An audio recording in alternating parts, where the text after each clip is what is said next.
This is the Late Round Podcast with your host, JJ Zachariason.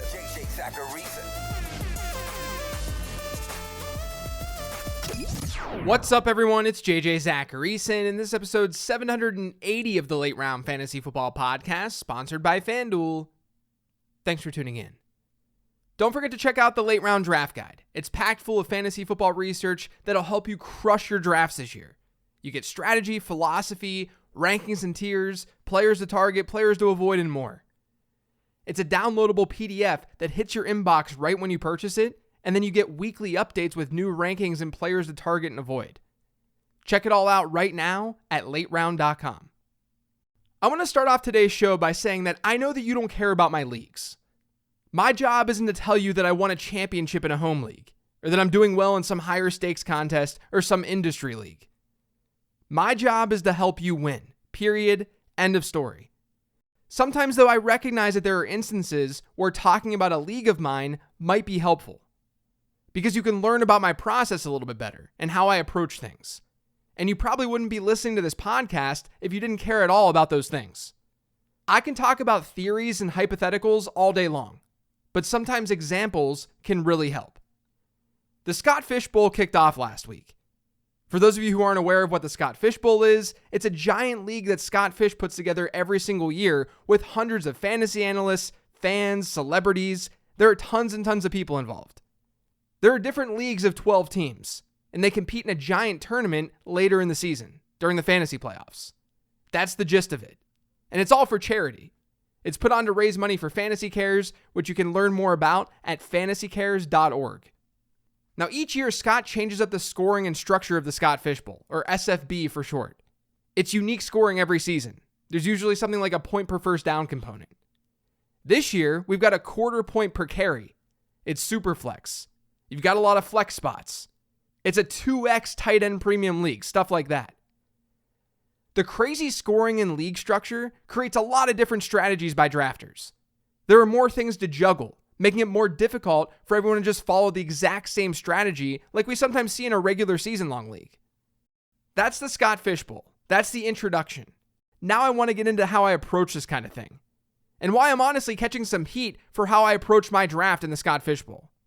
Now, the first thing I usually do in situations where league settings are different, like SFB, is I build a quick value over replacement player formula. VORP is a concept that I talk about in the Late Round Draft Guide.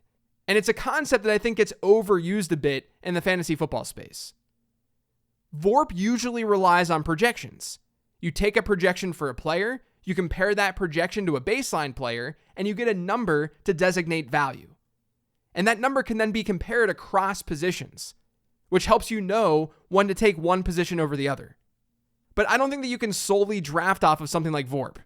The first couple of rounds of a draft are probably most helpful for VORP. But projections are median outcomes. When you're drafting in the 4th, 5th, 6th rounds and beyond, you're probably focused more on upside or ceiling outcomes. Or you should be. Anyway, when league structures are funky like the Scott Fish Bowl, I take my projections, I alter them for the league scoring settings, and then I build out a quick VORP formula to see how to generally value players. I'm just trying to get a general feel here. Now, before talking about what the VORP formula showed me for SFB, I want to note that the raw projections very clearly showed quarterbacks scoring a lot of points. They showed that running backs were going to score a lot of points. They showed that tight ends were going to score a lot of points. And wide receivers were also scoring a lot of points, but maybe not as many as the other three positions. Wide receivers overall were a little bit devalued. The thing is, with VORP, you're trying to find some sort of baseline player to compare these projections against. And in the Scott Fish Bowl, you're starting one quarterback, 2 running backs, 3 wide receivers, 1 tight end, 3 flex spots, and 1 super flex. So it's effectively a 2 quarterback league because you're probably going to want to play a quarterback in that super flex spot given the way the scoring works. But then you've got 3 wide receivers that you've got to start at a minimum. That's 2 at running back and 1 at tight end. And then the flex spots can be filled with whatever outside of quarterback. There's also kickers in this, but I'm going to ignore kickers just for the sake of argument. When there are a lot of flex spots like that, you've got to make some assumptions about how your league might handle those flex spots. Clearly, running back might be favored because they seem to score more raw points than wide receivers. Tight ends could even be favored too. But I think a huge problem that people are running into when they're analyzing this league in particular is that they're being too broad. They're being too general. Yes, running backs score more points than wide receivers in this format. You hypothetically would favor a running back over a wide receiver in the flex. But not all running backs. Not every single running back is going to be better than every single wide receiver. And it's the same deal at tight end. Tight ends get a ton of points given it's a 2x tight end premium league. But it's not like there are 30 usable tight ends in fantasy football. You can say that hypothetically, every team should fill their flex spots with tight ends. But starting Noah Gray every week probably isn't going to bring you a fantasy title. There aren't unlimited tight ends. So it's not reasonable to have a baseline at tight end at like tight end 30, even if 30 tight ends can be started each week. Now, after figuring out some relatively arbitrary baselines for my projections, I got my VORP stuff under control. And it showed the things that you saw in SFB drafts, if you've been following along. Travis Kelce was very, very valuable. My numbers showed that he could have easily been the 101 in this draft. The elite quarterbacks were very good bets as well. The top running backs looked good. But the elite wide receivers were still good too. Now, after I had a decent idea of how the first handful of rounds might go, I started comparing this amateur VORP formula that I put together to my actual rankings and tiers for this season. Now, you might be wondering, why would I do that? Well, my projections aren't everything. We know that historical market trends exist, even if our market trends are coming from leagues that aren't unique like SFB. Generally speaking, at a high level, positional rankings aren't dramatically different in SFB versus a regular season-long draft. And the same goes for any other unique format that you're in. Yes, there are going to be some guys that get bumped up a decent bit and guys who get bumped down. But it's not like Austin Eckler all of a sudden sucks in SFB compared to other running backs. Or that you should now randomly start drafting Odell Beckham really high. Volume is still driving the game. That's no different from one league to the next. All that's changing is where you're actually taking these players versus guys at other positions. That's it. Within the positions, things are relatively static. You could look at positional ADP for SFB, and it compares very strongly to ADP in a regular best ball draft right now. Just think about a Superflex league that you might be in. Everything's the exact same, except it's Superflex. You're not all of a sudden going to draft Kenny Pickett above Joe Burrow.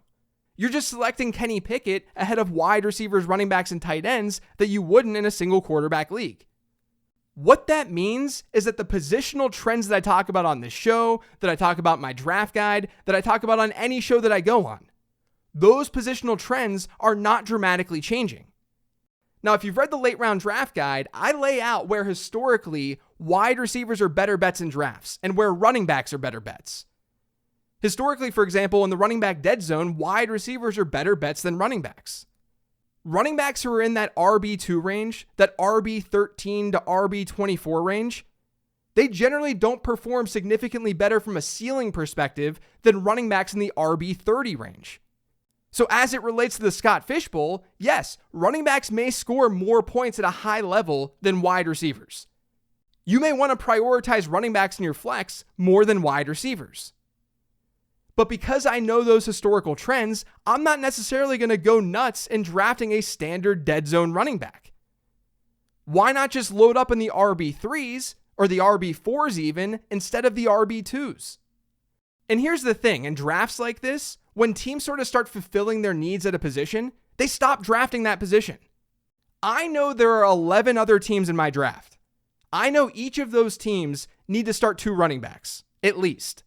So I know 22 running backs will be drafted probably relatively early.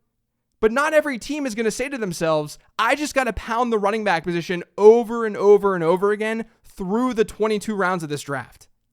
Especially early on, because when they do that, they'll fear falling behind at other positions. What that means is that there's bound to be a point in the draft where if teams start drafting running backs aggressively, like early on in SFB, they'll eventually stop. They'll eventually start getting wide receivers, quarterbacks, and tight ends.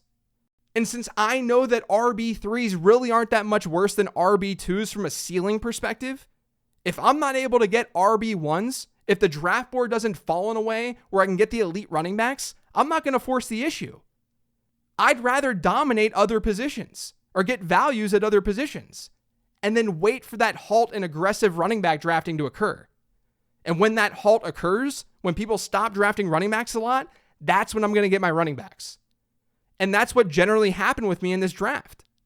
In the first round, I thought I had a shot to get an elite quarterback. I had the 10th overall pick, and I thought to myself, maybe someone's going to take a running back or Justin Jefferson ahead of me. But that didn't really happen.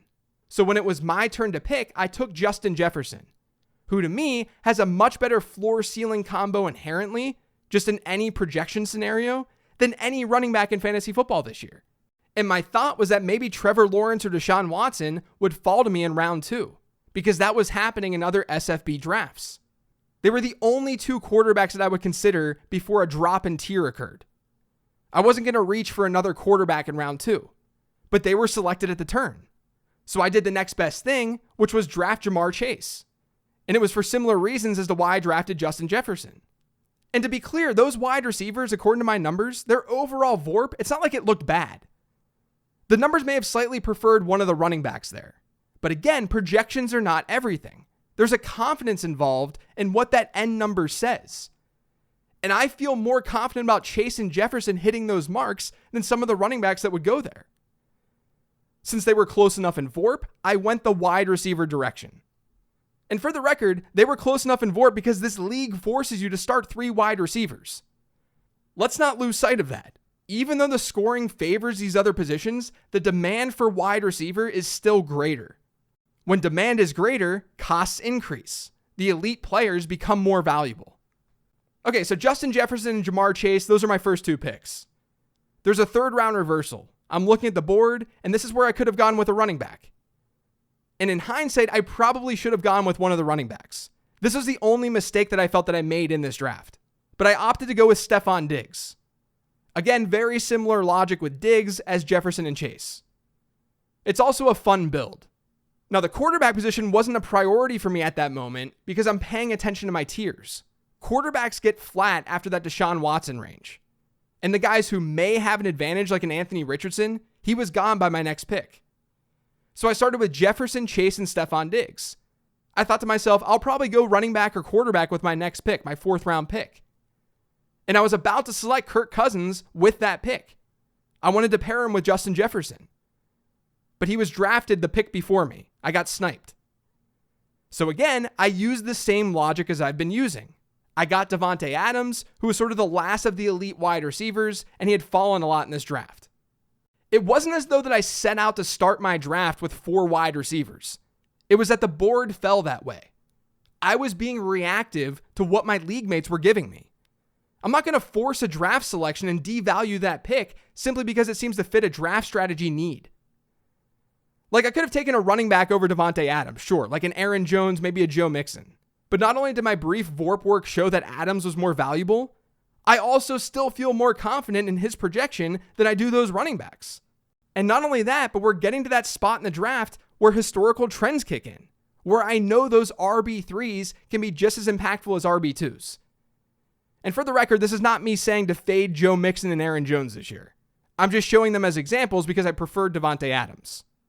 Now, I didn't get my first quarterback then until round 5. I'm not high on him this year, but it was Aaron Rodgers. I then expected more quarterbacks to get drafted after I took Aaron Rodgers. In the 5th round and then the 6th round before my pick. Remember, I was in the 10 spot. But with the next selection, I got Jared Goff, who's in the same tier as Rodgers for me.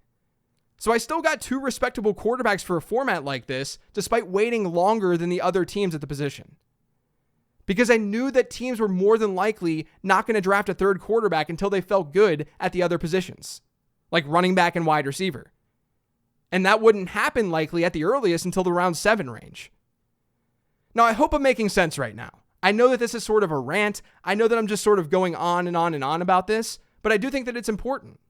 Now, of course, my running back room is lacking.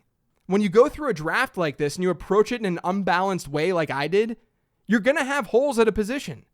But the approach that I took was one where, number 1, I differentiated my lineup a good bit within a pool of many, many teams. That's a plus. You want your team to be different. You want your structure to look different. But number 2, I didn't force the issue with any player. We can sit here and say that running backs matter more with this scoring, and they do. I wouldn't disagree with that. But ask yourself what that actually means. Does that mean that we should start favoring the standard dead zone running backs more than we typically would? It doesn't. Those running backs are still slated based on history to not be that much better than the RB3 types. Again, this is from a ceiling perspective, which is all I care about in that range. You can think of it this way. What drives fantasy football? Volume does. No matter your format, volume is going to play a crucial role. For a running back to bust and not live up to expectation, more than likely, he's going to see a hit in volume. His projected volume, or what we think he's going to see to start the season, his projected volume is much greater than his actual volume. That idea and concept does not change when your league settings change. If Dameon Pierce does indeed lose some work to Devin Singletary this year, he's not going to live up to expectation in any format. In your regular redraft league, in Scott Fishbowl, anywhere. He's going to lose volume. That matters in every single league. So having him in your flex spot in a league like SFB after going running back heavy, yeah, maybe there's a little bit of a buffer compared to other formats because this one favors running backs more than wide receivers. But if he's losing volume, he's losing volume.